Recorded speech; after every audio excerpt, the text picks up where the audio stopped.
Thank you, Shri S.K. Mehta, who has been a mentor for many of us here, Shri Shukla, Bharadwaj, and many colleagues from AERB past and present.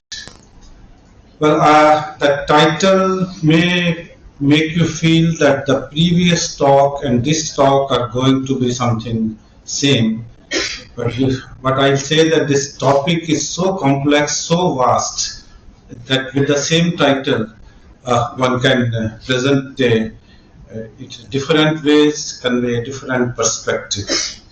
So let me start this topic. First, let us have some observations about the present period, times when we are living in. As already explained by previous speaker, that current levels of energy use have created several existential threats because of ecological issues. Our environment is changing because of the carbon dioxide and other greenhouse gases, not only greenhouse gases but also emission of particulate matters and so on and so forth. Certain resources are becoming scarcer, more and more scarce as we use them. And there's a third thing which is happening at the same time. This Both these issues put together are resulting in geopolitical instabilities.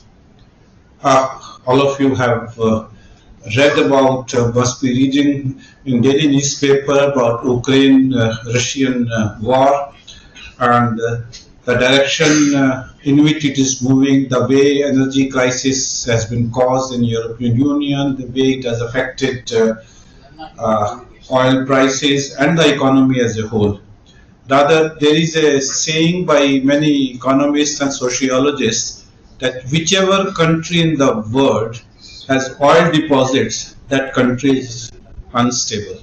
We know what is happening in the Gulf region for a long time, right from the beginning of the previous century when oil was first discovered there, and how much warfare has been seen in this Gulf countries for a long time.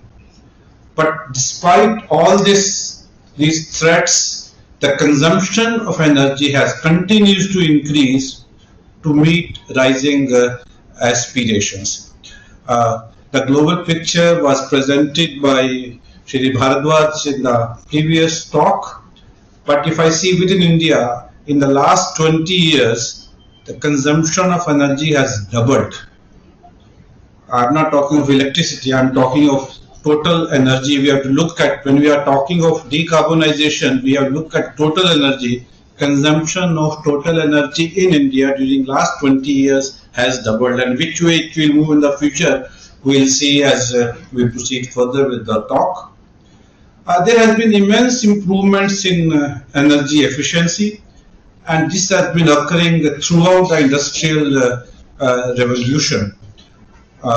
Industrial revolution started with the first major discovery, which was the mine dewatering pump, which was before that pump was invented. Coal mines in UK were getting flooded, and it was very difficult to mine coal.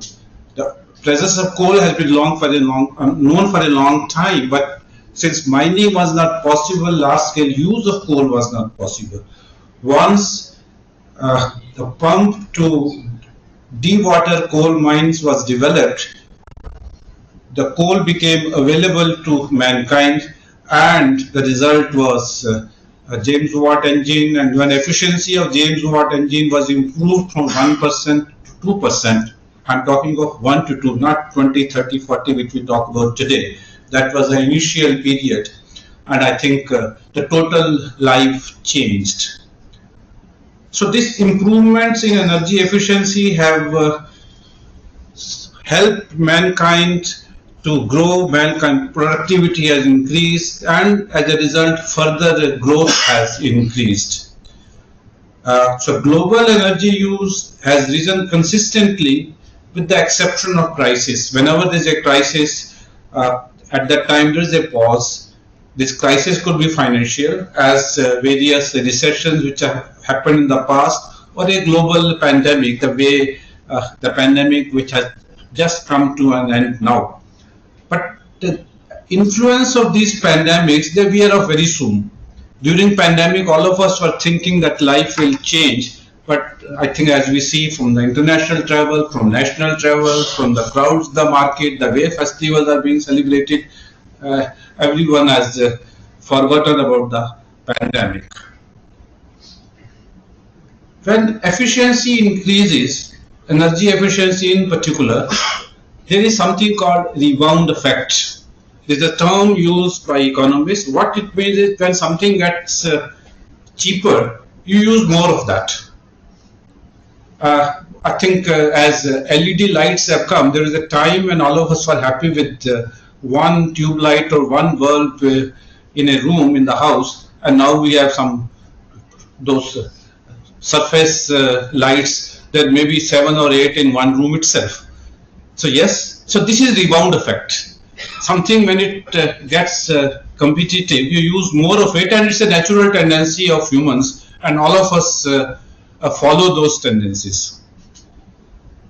Another issue in some countries where economic activity appears to have been decoupled from energy use, they say, particularly say for example, developed world say we have used our energy consumption. How have they done it? They buy energy intensive products, say steel, from the developing world. Steel is imported from China into Europe, China to USA, and in return they sell services to them. The energy embedded in steel is many times more than the energy embedded in services. So they said they call it decoupling, but actually this is the result of accounting conventions. Accounting conventions globally used are based on production. They are not based on consumption. And this accounting convention, they ignore offshoring of production, import of manufacturing goods, and inward remittances. Inward remittances are very important, as I think if you talk to anyone in India, they will say in Kerala, state of Kerala, we are able to achieve a very high HDI with a very low electricity use. But what is the source of income of Kerala? I think 35% of their economy depends upon inward remittances. The dollars are earned by people in the Gulf countries. Energy is spent there, not in Kerala. Kerala doesn't have any large manufacturing facilities. So they import all their manufactured goods which require energy from the other states of the country. So this aspect, that where we use accounting based on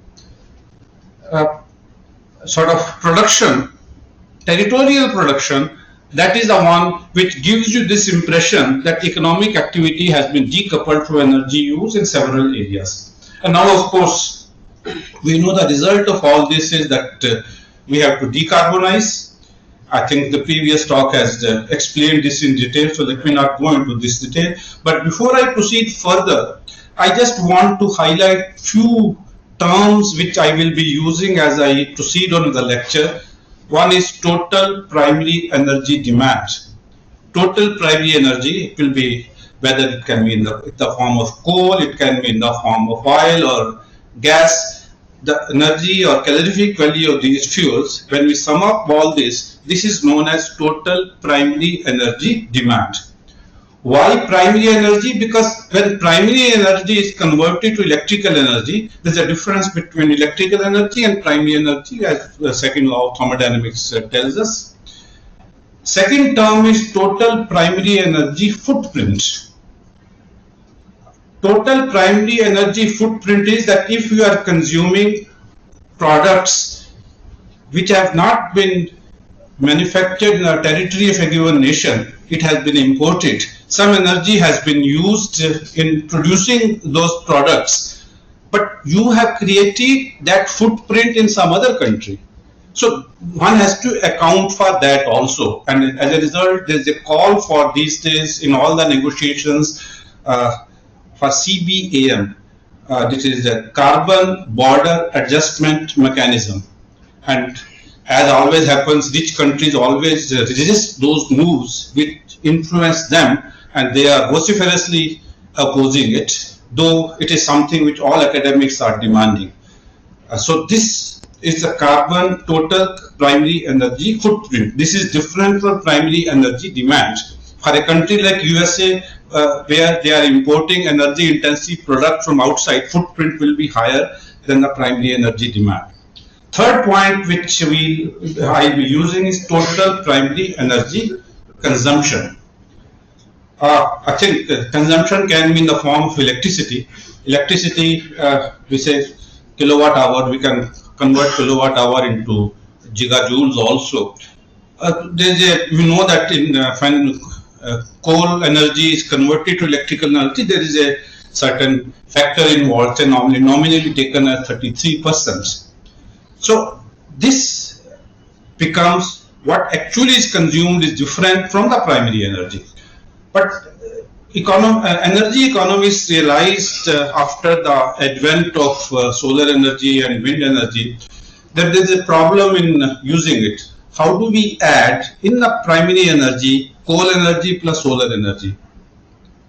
Solar energy is directly getting converted into electricity, and coal is converted into electricity through a process which involves application of second law of thermodynamics. So they are now saying that let us talk in terms of total final energy consumption. It is so that one can treat these various sources of energy at par with each other. Earlier, as when it came to nuclear energy, it was to calculate primary energy equivalent of nuclear energy. Electrical energy output was divided by 0.33 nominal to get equivalent primary energy. But this was not done for hydroelectric power plants. Their efficiency is 90% plus for most of the hydroelectric power plants. There it was used as such. So this was resulting into anomalous situation. Earlier it was only hydroelectric energy. Now solar and wind are coming in a big way. So now the recent thinking, when I say recent, it's only last 4 or 5 years, this term total final energy consumption has come into important use. So when we talk about energy requirement and decarbonizing energy, the first step is we have to estimate how much energy we need, say, in the coming decades. Let me say here. So there are two methods which are used for energy estimating energy requirement for decent living. One method, one can call it top-down approaches, and then there are bottom-up approaches. The top-down approach is that you plot the human development index versus per capita per annum electricity consumption, or you can plot HDI versus total primary energy demand in gigajoules, or total primary energy footprint or total energy consumptions. So all this one can plot, and you find that they follow a certain curve as given here. This is from a publication which is not very old, 2016 publication, and this is the trend continues. Initially, when the primary energy demand increases, HDI increases almost linearly, and then it tends to saturate. HDI, as perhaps all of you recall, that it's a composite index based on 3 key dimensions of human development. A long and healthy life. It's measured in terms of how many years a person lives in a particular country. Being knowledgeable. This is measured in terms of years of schooling. And then a decent standard of living, which is measured by per capita GDP, and these 3 indices are combined in a certain fashion by economists, and you get HDI for a country. And every year this data for various countries around the globe is released by UNDP. So this is top-down approaches. Then we also have bottom-up approaches. Here The proponents of this approaches, what they do is, it was the very first paper on this topic was in 1985 by Goldenberg et al. There were a group of 4 people. One of the persons in this group was Professor Amulya Reddy from IISc Bangalore, and there were one Brazilian, one Argentinian. Essentially, they were getting together at Princeton University and came up with this approach. And then the latest paper which I am quoting here is from 2020 paper. And they have 2 paths for this particular approaches to estimate energy requirement. One is the contemporary situation path.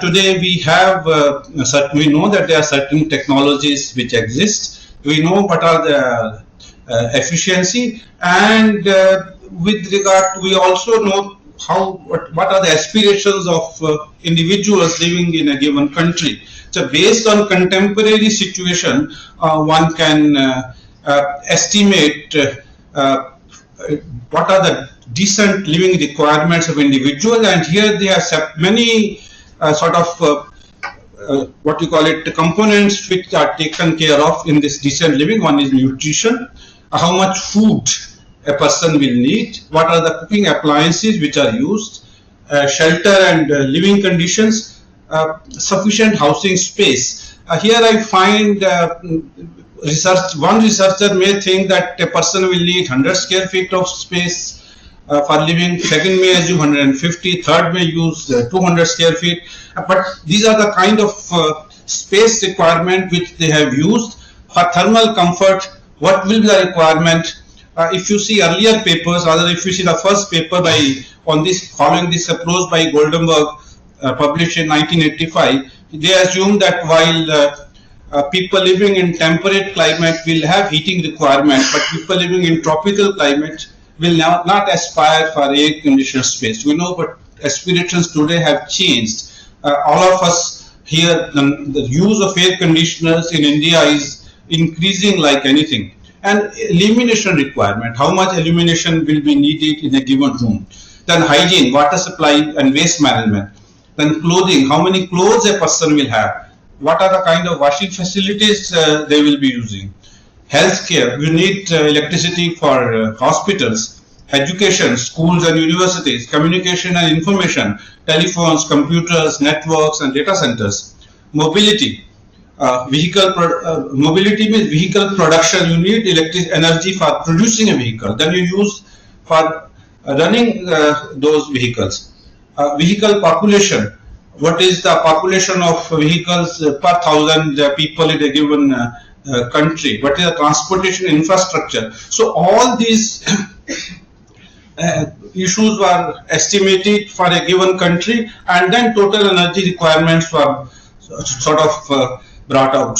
So using contemporary situation on potential future approach. Potential future approach will mean that tomorrow we'll have advanced technology, tomorrow energy efficiency will improve, fuel shifts will take place, and aspirations also will evolve. So here then people came up with, okay, this is the energy requirements of a given country. Here a note of caution I like to give: certain technologies can be trickster technology. You may assume that this technology will get developed in 10 years, 20 years, 30 years, but it may take longer, or it may never get developed. See, the one example which can be given is that of fusion. I remember that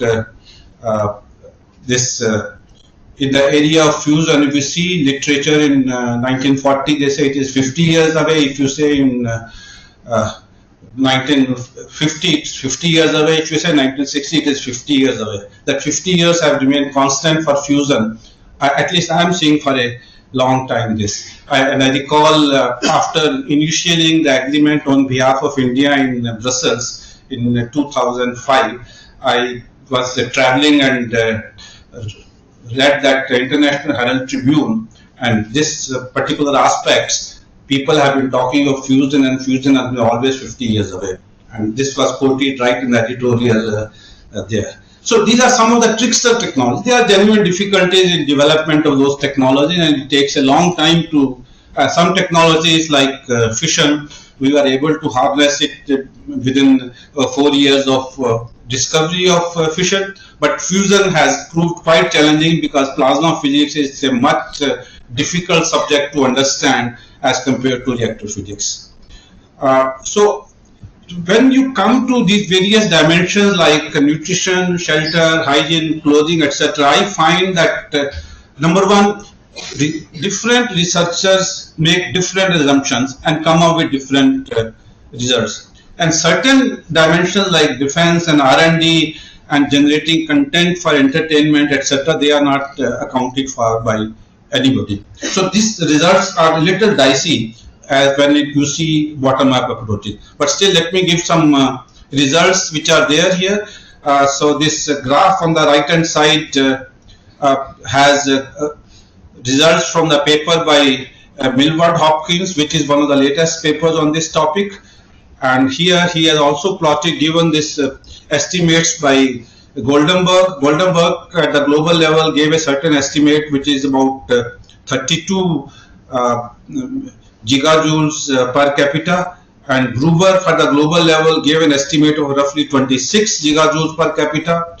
And then there is a person, Rao, I think Nrsimha Rao, if I recall correctly, he has given different estimates for Brazil and South Africa and India, again trying to say that aspirations of people in these countries are different, some concept which I find totally not acceptable in the area of globalization, to think that people in certain countries will like certain space comfort and somebody in other country will not like the same level of space comfort is something which at least I cannot appreciate. Ultimately, the way things are moving, all of us are moving in the same direction at the global level.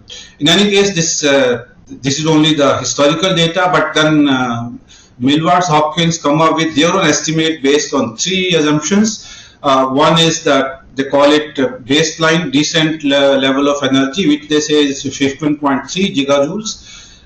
Then higher demand, 24 gigajoules.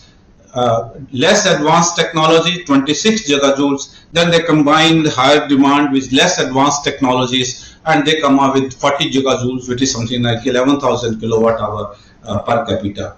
Here there are two difficult questions in this analysis. What percentage will come from electricity? That they are silent, and that means a lot. What percentage is coming from electricity? Give a simple example, something, I'm giving this example, but this is something all of you are familiar with, use in your homes. Say gas stove for cooking. The coupling of heat to the medium which is being cooked is about 35%. Rest is going to the atmosphere. That is why the kitchen is the warmest part in any home, because all that energy from cooking comes to the kitchen. But if you use induction stove, coupling is 90%. Situation will change. So this is a kind of thing which, so what percentage comes from electricity tomorrow? If we shift to electricity for cooking, the scenario will change. Which of these estimates one should choose? Should we choose high demand estimate? Should we choose less advanced technology? Should we choose high demand and less advanced technology? And I find that personally, the way when I look at the literature, I find that whenever a researcher sitting in a developed country finds estimate, they try to find estimates which are at the lower level, because they want to project that demand of energy in developing world will not be that high, because they will have the benefit of advanced technology. But for their own country, they will try to give higher estimates. So all these estimates, particularly coming from advanced countries, or studies done in India which have been funded by other countries, are something which you have to look with a very magnifying glass. So I will personally go back the 11,000 kilowatt hour, that is 40 gigajoules or something of that time. But anyway, again, the assumptions which go into this bottom-up approaches vary from a lot between individuals to individual. So we did some analysis ourselves here. this is from a recent publication from March 2022, with which I was also associated. We plotted a human development index versus the final energy consumption. And green dot is for India, blue dot and red dots are for various other countries. Here data is final energy consumption. It is not primary energy supply. Just note that difference. If you notice, but for one dot, all the other red dots where HDI is above 0.9, the final energy consumption is 75 gigajoules or higher. No country, but for one country, I'll come to that separately, that is an outlier, and why that is outlier, 75 gigajoules. But that red dot is for Hong Kong. Hong Kong cannot be a model for us because 90% of its GDP comes from services. It's a financial services capital for the globe. It has no agriculture, it's a small island, imports everything.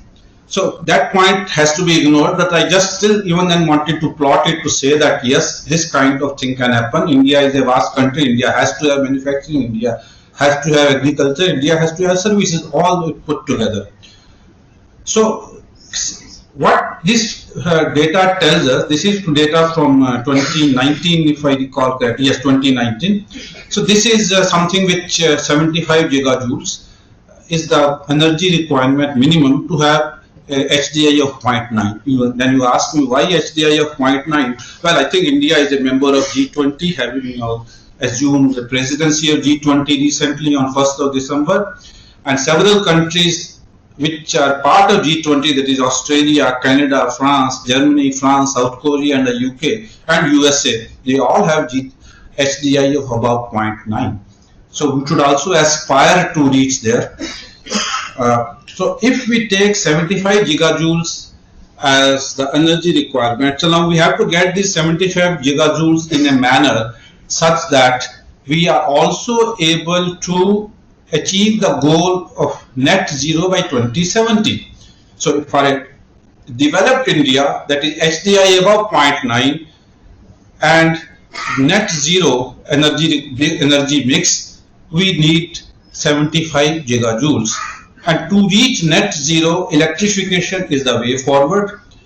If we think in terms of business as usual, that is what I called earlier contemporary situation, 75 gigajoules will translates to 31,275 terawatt hour per annum.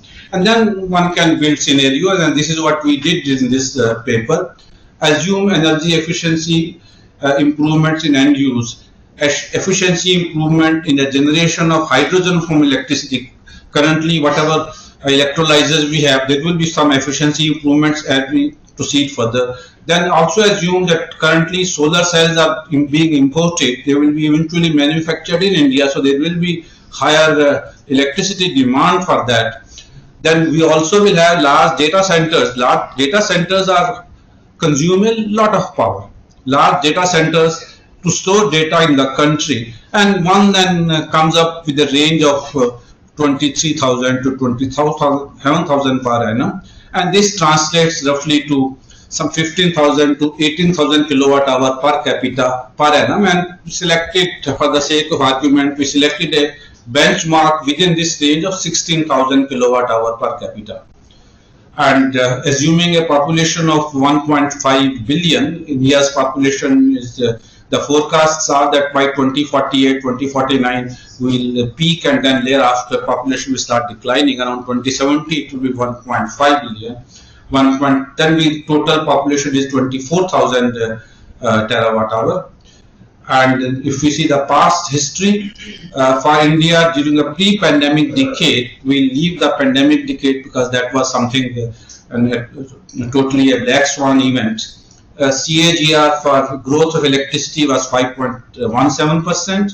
Gross generation in 21-22 was about 1700 terawatt hour, out of which 1492 came from utilities, rest from captive power plant.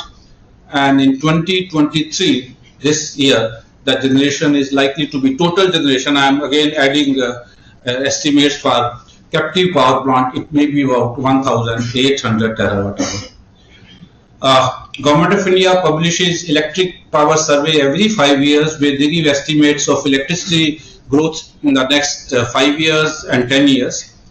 20th electric survey was published in November 2022 and it forecasts a CAGR, compounded annual growth rate of 6.67% for energy requirements for 21-22 to 26-27 and 5.33% for the next 5 years, and the corresponding CAGR for peak demand is 6.42 and 5.74. The point I am trying to make is all estimates indicate that electricity requirement will keep growing at a rate at which we have been growing in the past, and if that rate continues, we will be able to reach this 16,000 kilowatt hour per capita per annum by 2070. Another issue which we see that how the load curve is evolving, and this is evolving in many strange ways, and it is difficult to predict how it will evolve. But the growth rate of 5%, 6%, this is what we can expect in the coming 4 or 5 decades when we are trying to be a 10 trillion economy or 20 trillion or 30 trillion, because various forecasts of various years are being given, and without energy one cannot go further. So this is the energy requirements. So once we have to meet these energy requirements, once we have to think in terms of that, we have to, the load curve, the way it is evolving, we have to take care of that. Load curve is important because certain sources which have now come into prominence are intermittent. They cannot, they are available when they are available. They are, don't see where the load is there. So we have to examine certain characteristics of different technology options which are before us. Those technology characteristics which we will examine is greenhouse gas emission, safety in terms of fatalities per terawatt hour generated. These two are something which I think are most talked about. Then there is EROI, energy return on energy invested, which is less talked about. So I'll explain that in detail. First two I'll go quickly. Then system costs. Let me go through them one by one. Life cycle greenhouse gas emissions. This is from a 2021 publication from a renewable energy laboratory of USA. I think this is something which all of you know, that the coal, oil and natural gas have high greenhouse gas emissions. But when it comes to biopower, photovoltaic, concentrating solar power, geothermal, hydropower, ocean, wind and nuclear, the greenhouse gas emissions is very low. But what we discount in all these discussions, that for storage also there is greenhouse gas emissions. Pumped hydro storage, there is a greenhouse gas emission, and lithium ion battery storage, there is a greenhouse gas emission, but the amounts are low, but they cannot be forgotten. We have to account for them also as we proceed further. Then deaths per unit of electricity production. Again, I think this audience knows all this very well, that brown coal has the highest deaths per terawatt hour of energy generated, then coal, oil, biomass, gas, hydropower, and wind, nuclear and solar, they are the same range. All three of them are equally safe. Now I try to spend the time in detail on EROI, energy return on energy invested. Let us say in an example from a petroleum well, 100 megajoules is something which one has to extract. To extract that 100 megajoules, you have to pump it out. You have to establish infrastructure. All that requires energy. In this process, there is a loss, energy loss, pumping loss, and energy which goes into establishing that infrastructure. So what we get out of it is 90 megajoules. 110 megajoules gets lost there. Then this oil has to be refined. There will be some byproducts of refining.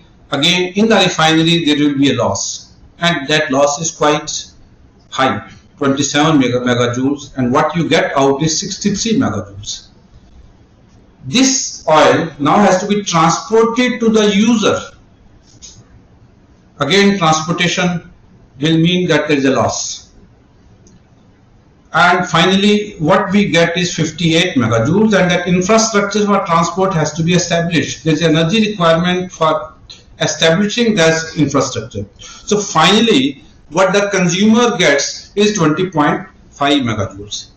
This is from a publication which is quoted below. These numbers are illustrative, maybe 5% here and there, you can see that. But what I mean to say here, energy which is available to the consumer is less than or much less than the energy which comes out of the oil well. Now here, EROI for oil extraction, if you see, 100 megajoules is the input, is the energy in the well, and what we get is 90 megajoules. This depends on the type of oil well, the kind of resources which where it was possible to extract 10 megajoules by spending extract 90 megajoules by spending 10 megajoules.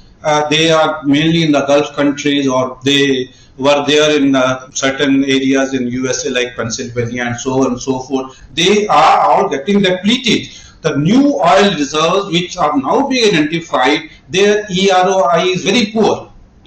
For tar sands, it's very poor. You have to spend a lot of energy to get oil from tar sands. So this oil extraction, while other remaining will remain more or less same, but oil extraction EROI is continuously going down as we are using the oils which were easy to extract oil. So what influence does it make? Here is a simple graph. EROI is E output divided by E input. To get the result in percentage, let us assume E out as 100, and gain to society, what society is getting is E out minus E in. And these three equations, if you solve, what you get is for EROI of 1000, gain is 99.9%. If EROI is 99, gain is 99, and so on. For 50, 98, for 20, 95, and if you see up to about 10 or 8, gain EROI value does not matter, gain is sufficiently. But the moment you start going below 8, the gain starts becoming less and less. For EROI equal to 1, the gain is 0.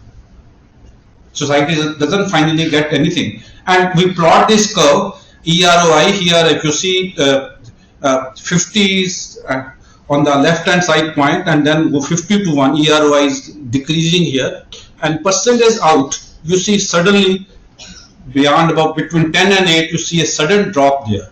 So if we have an energy source whose EROI is below about 10, 8 in that range, one has to look at it very critically before exploiting that. We may end up gaining nothing by using that kind of source. This graph was first plotted in 2009. Understand, telling this that the realization on these issues has come only in this century, because now only we are trying to exploit those sources which are where EROI is very poor. There is no issue with regard to when it comes to coal and hydro and wind. They have very high EROI. So here one can, when we talk of EROI, you can think in terms of EROI of an individual source, or you can see EROI of the electrical grid as a whole in the country, or in terms of the total energy system in the country or the globe as a whole. This is a subject on which research is ongoing, but some opinions have already emerged. The field is still evolving because a lot depends upon what kind of boundaries are you using, which part of the total system you are analyzing. As I said in this graph, what is your boundary? If you are looking only at oil extraction, you will have some result. If you are looking at total system, you will have a different result. So boundary chosen influences a lot. Mixing of primary energy and electrical energy. This I already said that now the concept is energy economists have changed to using final consumption value, because otherwise how do you mix primary energy value and what we are getting from electrical energy from solar power plants. But one thing which is clear, EROI is high for coal, nuclear, large hydro and wind. Wind EROI is very high, but its value for solar PV is just alright. It's in the range of 8. It used to be lower earlier. Now with the improvements of technology, improvements of efficiency, it has come in the range of about 8 to 10. So this is okay. Oil and gas, it depends which deposit you are talking about. If you are talking about the deposits the way they are in the Gulf, EROI is very high. If you are talking about tar sands or shale oil, this value is very low. EROI of biomass, this is a very problem to assign a value. Biomass is a source which is whose density of energy is very poor. If you transport biomass over a long distance to the point of use, you will end up EROI of 1 or maybe EROI of less than 1. This is a very funny situation which was noted just a few years back, that there are certain regulations in UK which incentivize use of wood pellets in thermal power plants. Now UK, and there are certain the users get subsidies and some tax incentives and so on and so forth.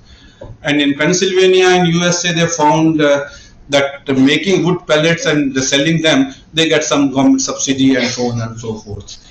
Then the result is that they are now planting trees in that part of USA, converting them into wood pellets, shipping them to UK, and they are used in UK in the thermal power plant. One researcher started working on EROI of that. He found EROI is 0.85.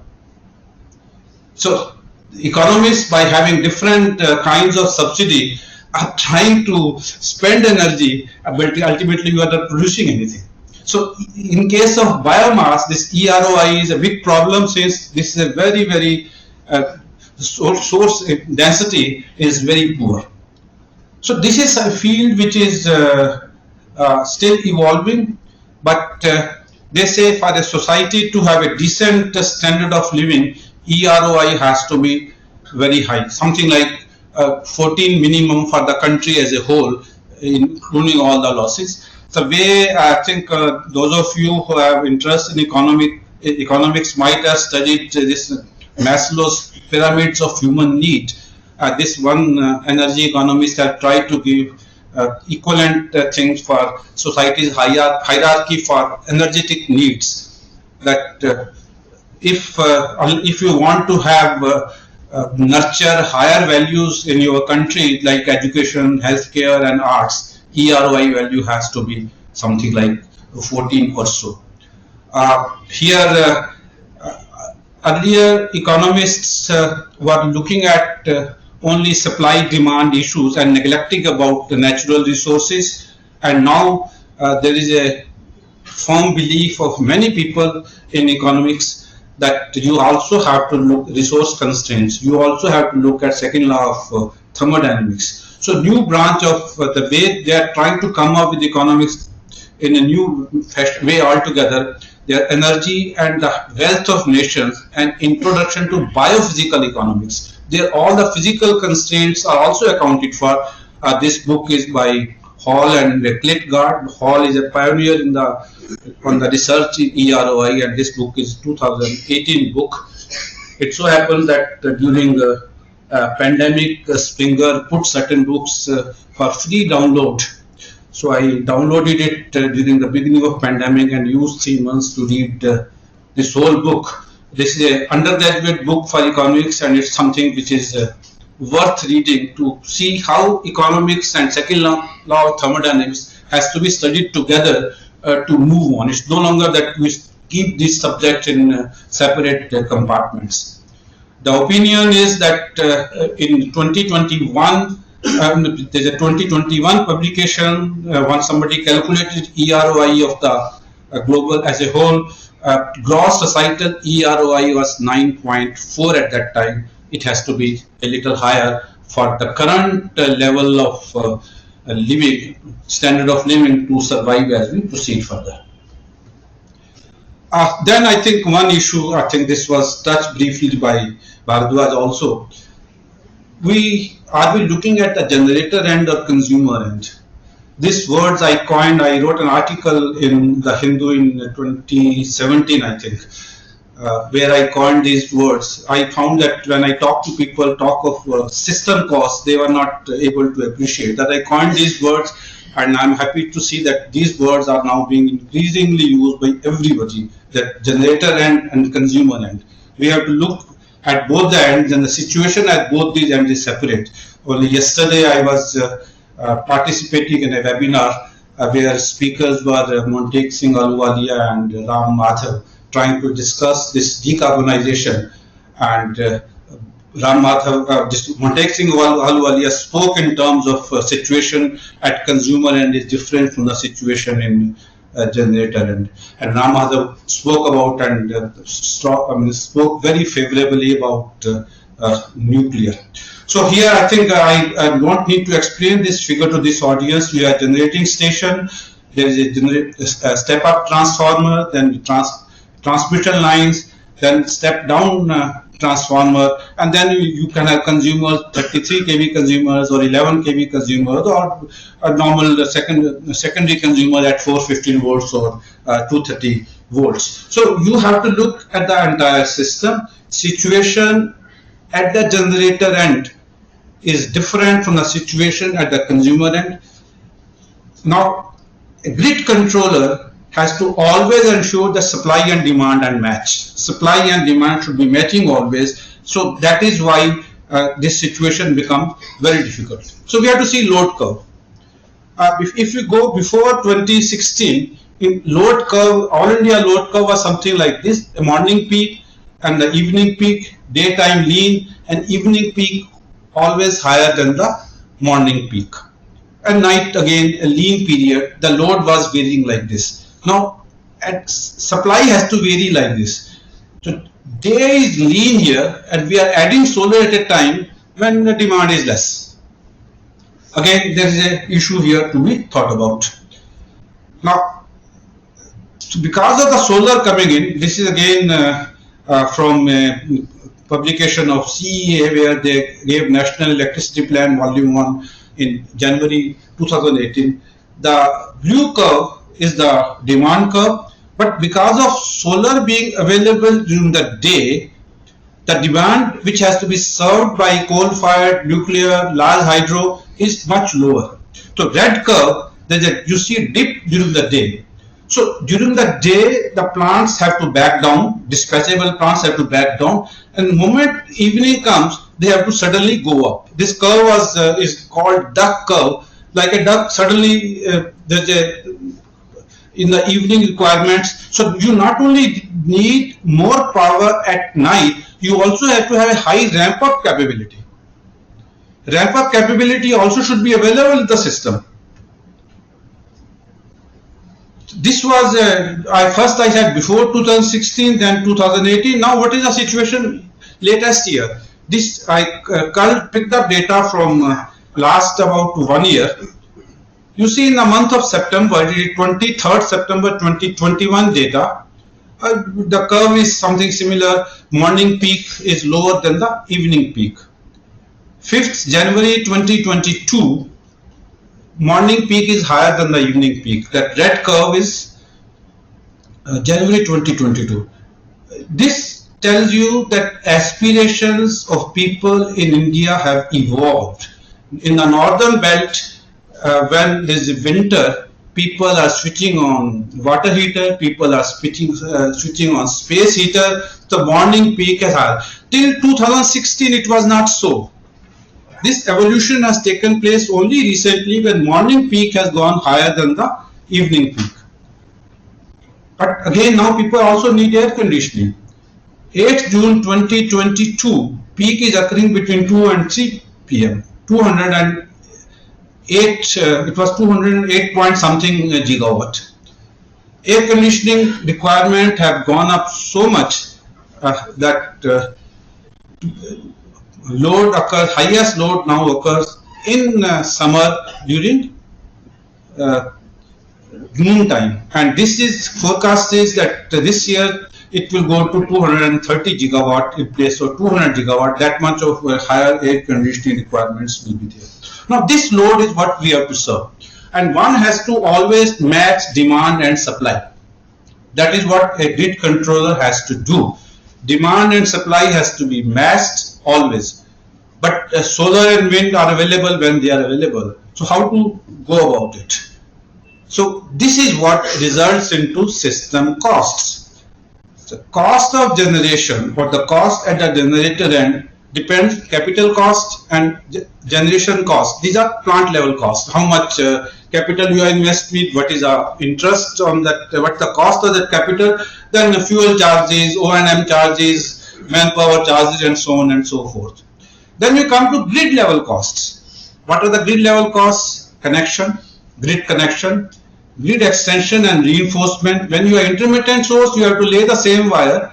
Wire has to have the capacity to carry the load which is the highest whenever it is highest during the day. But in case of solar, at night time it will not be used, at daytime only it will be used. The usage is very poor there.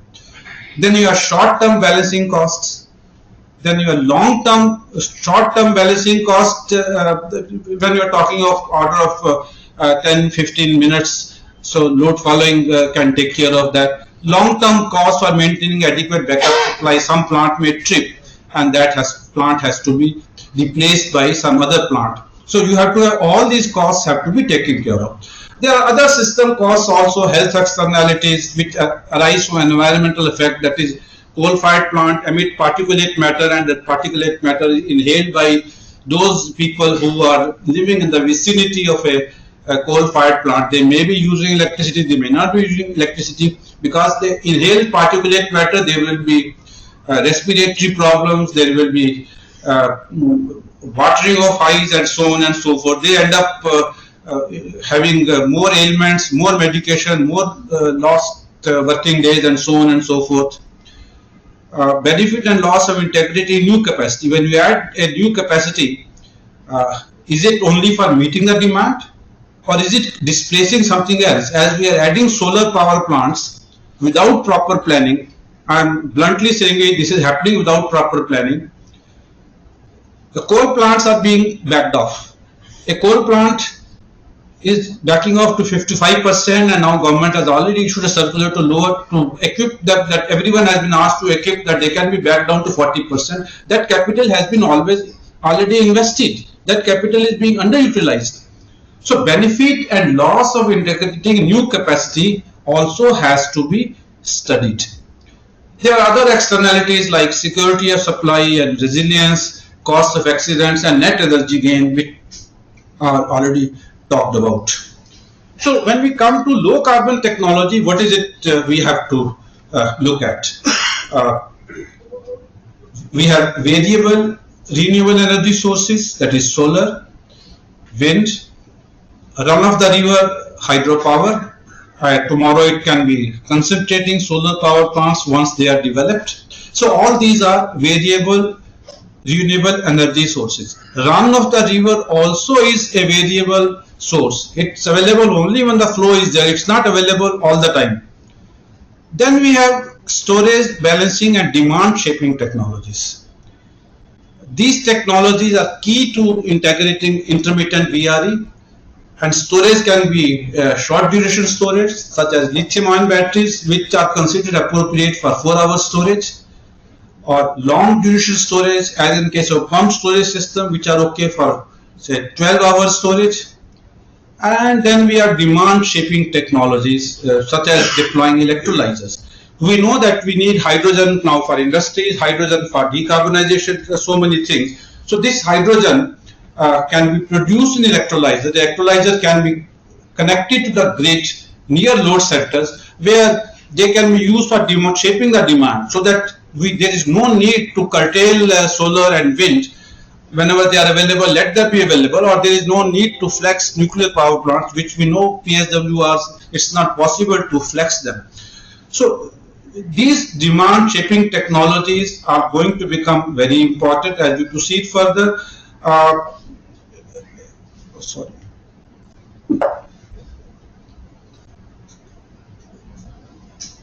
So demand shaping by electrolyzers, but price reduction is the key. Prices have to come down before they can be deployed. This and then geographical aggregation. You have a large grid. This is something which has been done very well by Government of India. That now all first we had regional grids, interconnected regional grids. Now we have a all India grid. I think very soon you will have Bhutan, Nepal, Bangladesh, Sri Lanka also connected to the grid. Bhutan already we are exchanging power, and Sri Lanka only I think last week Jai Shankar, our external affairs minister, visited them and promised that whatever in the northern Sri Lanka solar and wind capacity, their wind capacity is particularly very high, India will be able to evacuate that. So we are connecting a large grid. So aggregation over a larger area is very important for shaping the demand, and that is what we are doing. Then of course we are also talking of deploying smart meters to have a responsible uh, make citizens responsible so that they consume power when it is available. And I think chat box messages are coming right here. Okay, so that also is something which will help in demand shaping. Then of course we have firm low carbon sources. These are the technologies which can meet demand during all seasons over long durations, and some of them can even flex in response to demand. These include nuclear power plants, which may or may not be capable of flexing. PSWRs cannot flex, while light water reactors can be made to flex to some extent. Hydroelectric plants with large storage reservoirs, like Bhaktadangal plant has a large reservoir.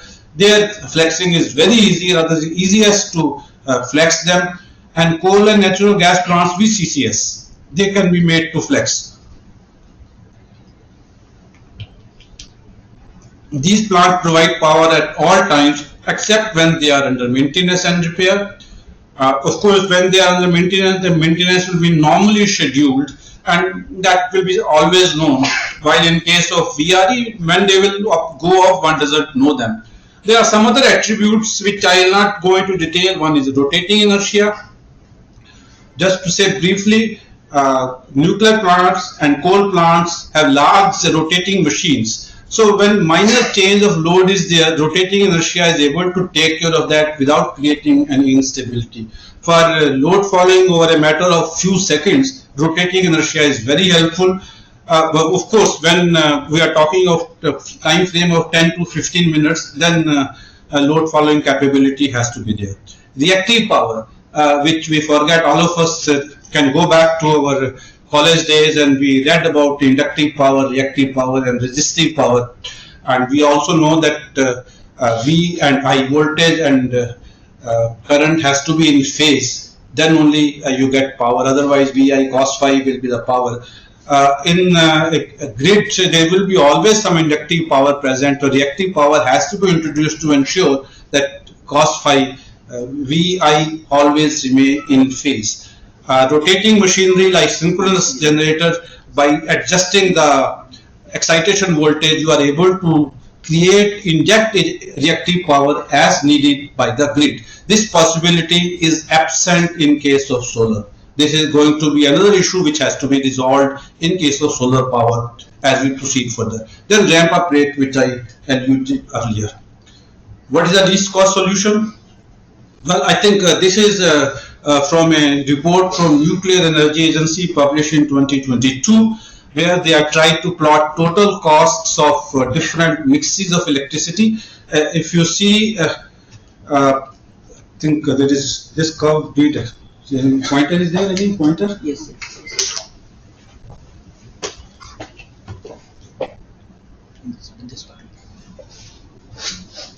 This is 400 here, carbon emission constraint. Here on this end, nuclear and variable sources, and this side is variable sources. 100% variable, this is a mix of all.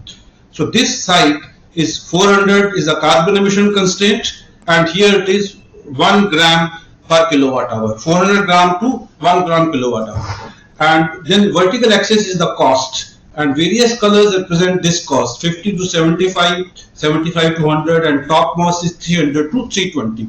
If you see here, in a net zero scenario, that is when the constraint is 1, this is how we proceed further. So when we are mix of nuclear and VRE, the cost is minimum, but when we go to VRE alone, the cost goes very high. If we constraint is 50, then we move along this curve. If it is, so this is what aim is currently, that we should go to somewhere between 1 to 5. So this is how the total cost is going to be as we proceed further, the cost of electricity. All this is because system cost will become very high. So we don't have to look only at the cost of generation, we have to look at the cost at the consumer end. So here nuclear has to play a big role. So what do we do as we proceed further? We have to change the current narrative. It has been drilled in the mind of the citizens at the global level: solar is cheap, nuclear, wind is cheap, nuclear is costly. Is it really so? That narrative has to be changed. The cost at the consumer end is different from the cost at the generator end. As I said, I was very happy when I heard Montek Singh Ahluwalia talk about it yesterday. Intermittent sources need storage or flexible sources having a high ramp-up rate. Please note, high ramp-up rate is very important, and low capital cost. The result is that system cost for intermittent sources is very high. Intermittency also leads to instability of the grid. Nuclear provides stability to the grid. I am talking only of nuclear here. Coal also provides stability, but coal we want to phase out because of carbon emission problem. Both solar and nuclear have a high potential for generation of employment. This is another issue which we should keep track, as we also have to think of social impact of transition to energy mix. Both solar and nuclear, if it manpower generation per terawatt hour produced is same for both of them. In case of coal, it is less. In the case of nuclear, employment is generated in India as the supply chain is fully indigenous. In case of solar, it is being created in China, from where we are importing solar cells.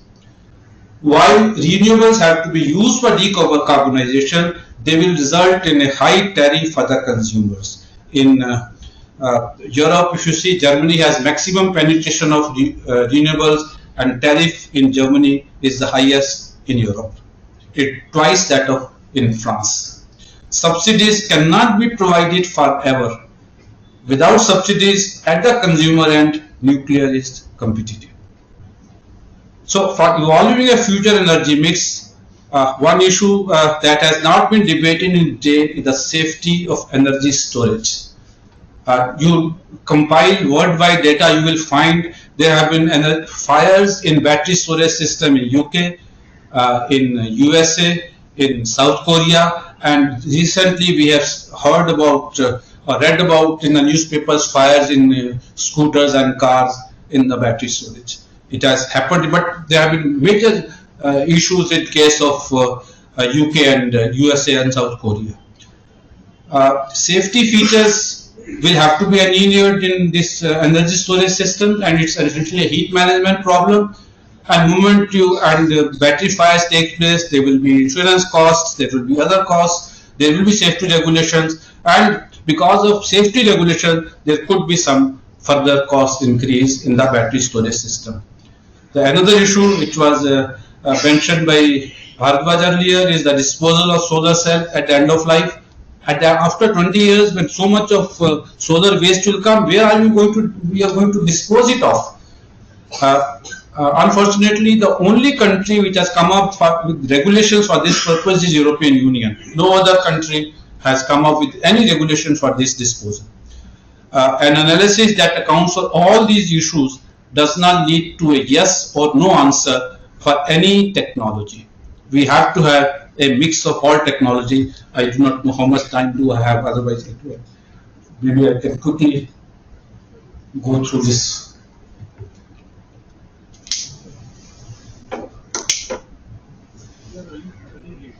Hmm? So I am not able to. Yes. What's the land footprint? Coal has minimum coal, natural gas, similar solar, wind, and hydro. They have a very high footprint. So when we look at the footprint, we also look at the population density of the countries. On the left-hand side are countries which have a high population density. Bangladesh 1148, South Korea 518, Netherlands 469, India 428, Japan 320, 332, Germany 234, UK 277. And on the right-hand side are countries where population density is on the lower side. China 149, France 117, USA 35, Brazil 25, Argentina 16, Russia 8, Canada 4. Solutions which are applicable to countries having a low density of population are not applicable to those which have a high density of population. So we have to look at the complete picture and adopt a system engineering approach. Why complete picture? But when we think of the government, they look at the cost, that is only financial cost, not external cost, and capital expenditure.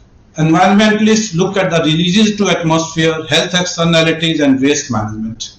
Sustainability experts look at burnt lands definition without thinking about what needs future generation will have. As I said earlier, society is evolving, aspirations are changing. I think all of us have seen how aspirations have changed over the years. I remember growing up in the north. At that time, one ceiling fan in a home was considered sufficient to withstand summer heat. So one ceiling fan, we came to ceiling fans in all the rooms. And then gradually now we have moved to air conditioners in all the rooms. In own lifetime, at least I have seen, and so of all of you, aspirations have been evolving. The blunt land definitions is silent on evolving aspiration. And they are also not saying how far in the future they are saying. And this definition doesn't even talk about equity in the present generations. The energy consumption in developed world is way higher than that in developing world. How about equity in the present generation? So this front land definition of sustainability is something which is now being looked with several questions in recent years. Companies look only at profits, nothing else. For them, this sustainability and environment thing is of no use unless imposed by regulations.